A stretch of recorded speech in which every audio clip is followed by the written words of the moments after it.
By the way, sebelum kamu nonton video ini ya, kalau udah sholat, waktunya sholat dulu. Jangan sampai video ini mengganggu sholat kalian.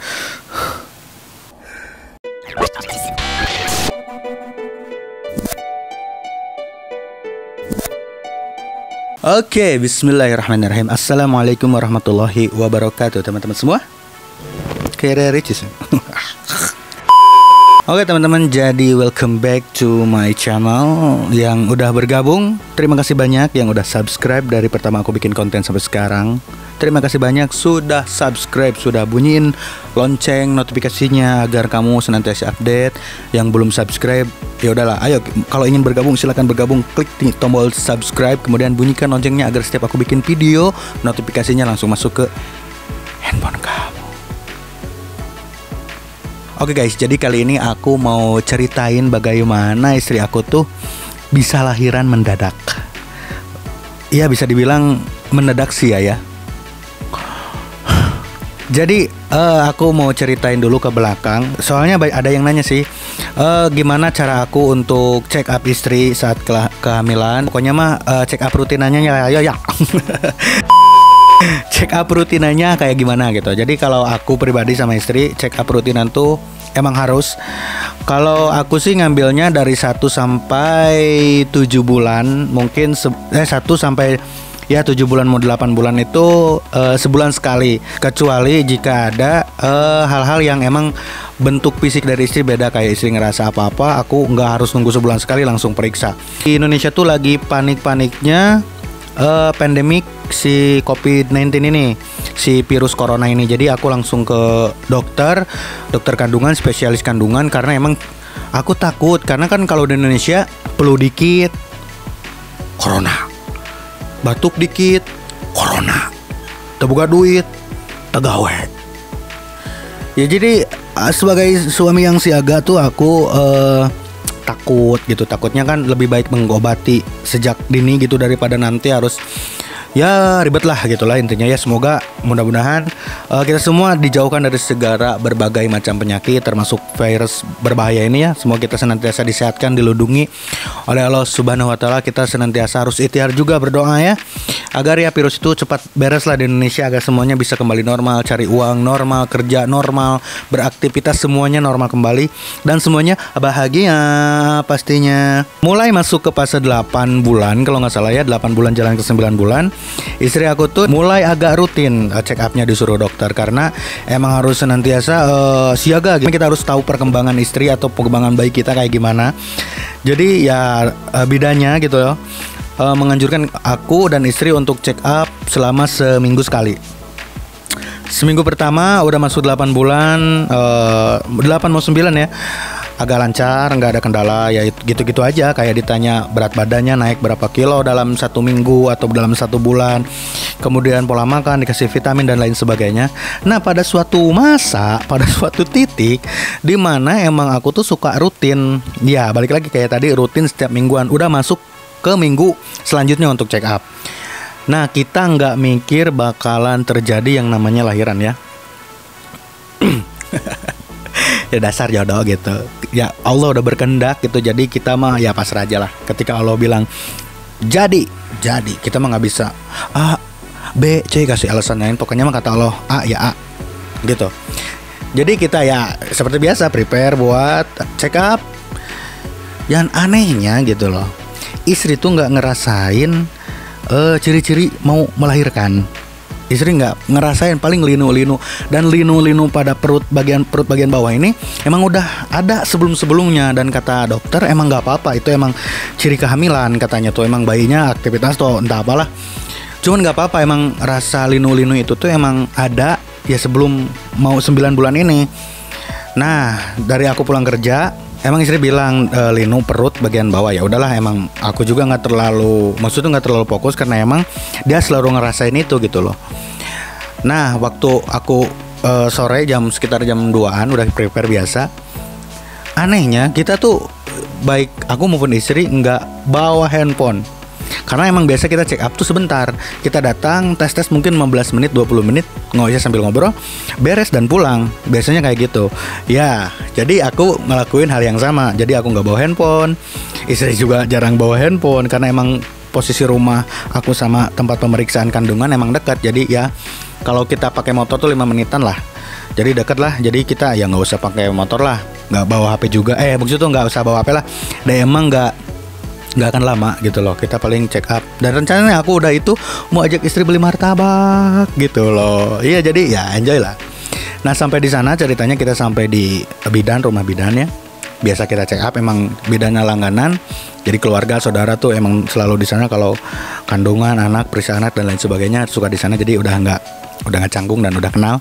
Nah, di situ udah nyampe, kemudian ya biasa check up, istri masuk. Aku masih di luar tuh. Masih di luar karena berhubung di jidat aku ada bentol waktu itu. Jadi aku periksa dulu bentol gitu, digaruk-garuk, ngerahen gitu kan ya. Nah, aku masuk ke dalam, diperiksa darah, kemudian ditanya-tanya istri dan dicek timbangan istri, keluhan istri, ya lumayan lah ya. Nah, kemudian katanya tuh dia ngeluh sakit bagian linu bagian bawah bagian perut. Perut bagian bawah. Nah, udah itu, ya udah aku duduk aja, aku sumpah nggak kepikiran mau lahiran itu. Ya diam aja sambil main-mainin apa gitu kan. Ya diam lah pokoknya, untung dibahas ya teman. Diam, dokter sama istri sama asisten dokternya masuk. Tiba-tiba aku dipanggil. Pak Rudi. Aku nyaut dong kayak, Pak Rudi? Iya. Ini istri udah waktunya katanya tuh. Waktunya apa, Bu? Ya waktunya melahirkan. Lah, pembukaannya aja belum gitu loh.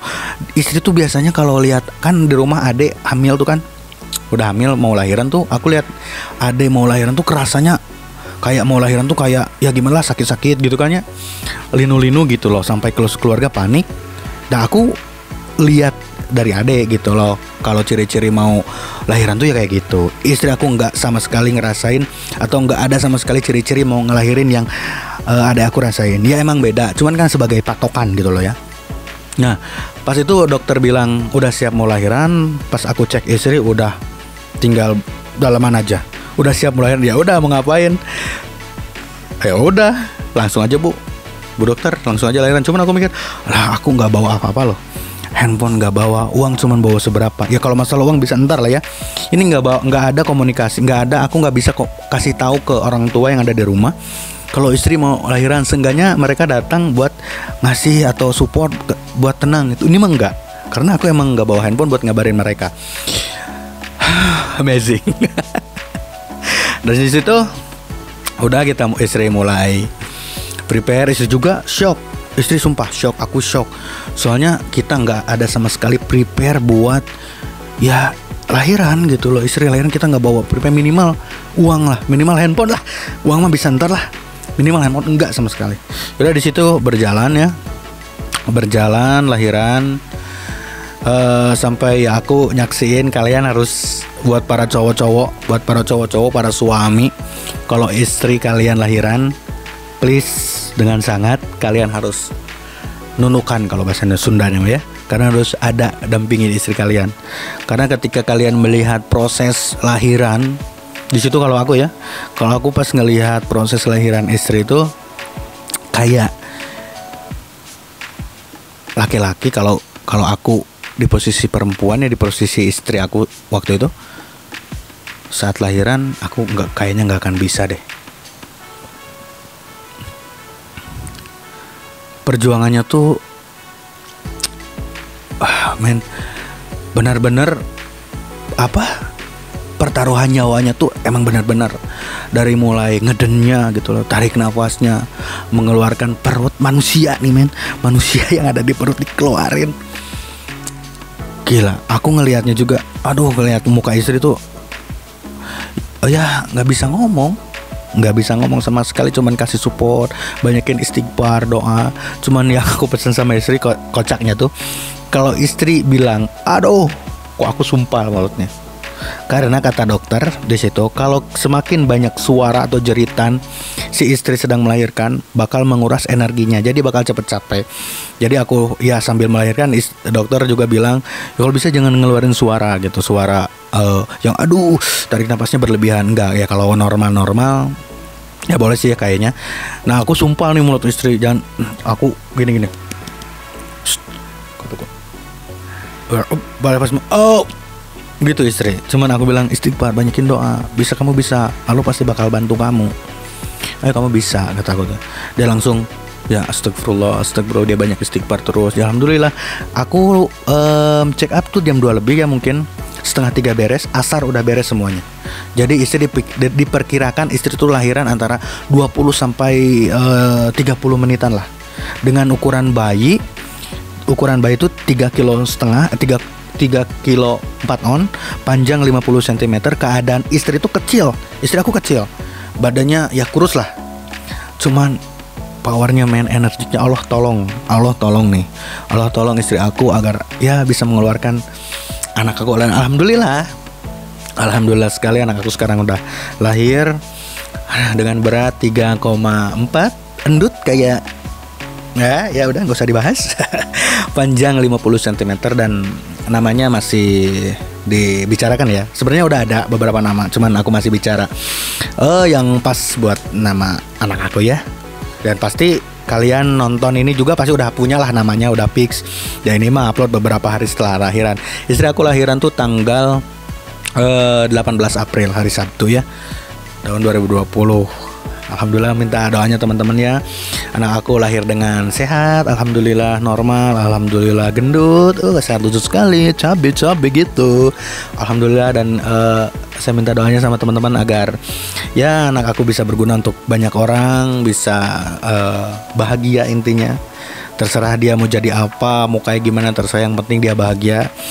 Dia bisa bisa berguna untuk banyak orang, dia bisa menjadi anak yang nurut, patuh dan beradab kepada orang tua, kepada orang banyak. Dia bisa, ya intinya dia mampu memanusiakan manusia. Intinya itu sih. Oke guys, jadi mungkin ya cerita istri lahiran dadakan tuh, dan menemani istri saat lahiran tuh, ya Allah, ya semoga perjuangan istri menjadi amal ibadah lah untuk istri ya, menjadi pahala yang sangat-sangat banyak untuk istri. Karena pahala melahirkan tuh luar biasa. Melihatnya juga aku sampai nggak kuat, sampai udah 2 hari nih ngelahirin, sampai 2 hari ngelahirin mas terus kebayang gitu, luar biasa, amazing. 3,4 kilo lahir secara normal dengan kondisi ya istri kecil gitu loh. Kata dokternya juga bilang itu istri bapak tuh katanya tuh beruntung, bayi seukuran segede gini masih bisa normal. Ya walaupun udahnya ada beberapa jahitan lah di istri, cuman nggak terlalu banyak dan nggak terlalu parah, alhamdulillah. Ya balik lagi berkat pertolongan Allah, semua karena anugerah dan pertolongan Allah. Mata kuasi Sunda bijil. Jadi kita harus benar-benar senantiasa ini sakingnya bahagia bro. Jadi maaf ya belepotan. Jadi intinya kita harus senantiasa bersyukur dengan apa yang kita dapat, senantiasa bersyukur kepada Allah atas segala nikmat yang malah kita nggak ngerasain gitu loh. Kita lupa bersyukur, malah Allah kasih nikmat tiap hari, kayak nikmat nafas, mata bisa ngicep, nikmat, tangan 2, kita napas aja gratis sama Allah, silakan ambil, kata Allah, napas tuh nggak harus bayar. Coba kalau di rumah sakit kan, kalau tabung oksigen ya banyak, beberapa orang yang sakit harus pakai tabung oksigen kan berapa gitu. Jadi ya kita senantiasa, aku sangat bersyukur sekali kepada Allah, sangat berterima kasih sekali. Masya Allah, tabarakallah, aku sekarang punya anak dan sehat, istri sehat, anak sehat, alhamdulillah. Sedih sih sebenarnya, cuman ya nanti di belakang kamera lah sedih-sedih. Di sini aku harus strong, di sini aku harus kuat. Oke guys, mungkin itu aja ya yang bisa aku share. Videonya udah panjang sekali. Tadinya mau bikin 2 part, tapi gak tau lah, jangan nanti aja. Oke, terima kasih sudah menonton. Pesan dari saya mungkin buat para istri, buat para suami, sayangilah istri kalian. Serius, sayangi istri kalian, sayangi ibu kalian. Karena ketika kalian melihat perjuangan istri melahirkan, kalian akan teringat kepada dosa-dosa kalian kepada ibu kalian. Termasuk saya. Karena ya perjuangan seorang ibu tuh men, melahirkan kita, melahirkan anak ya, nggak ada batasnya. Pantas dibilang surga di telapak kaki ibu. Dan emang Oke guys, terima kasih sudah menonton video ini. Jangan lupa untuk klik tombol subscribe sebagai bentuk support kalian kepada channel ini. Jangan lupa share juga ke teman-teman kalian. Kalau emang video ini sangat berguna, sangat bermanfaat untuk kalian, silahkan share aja.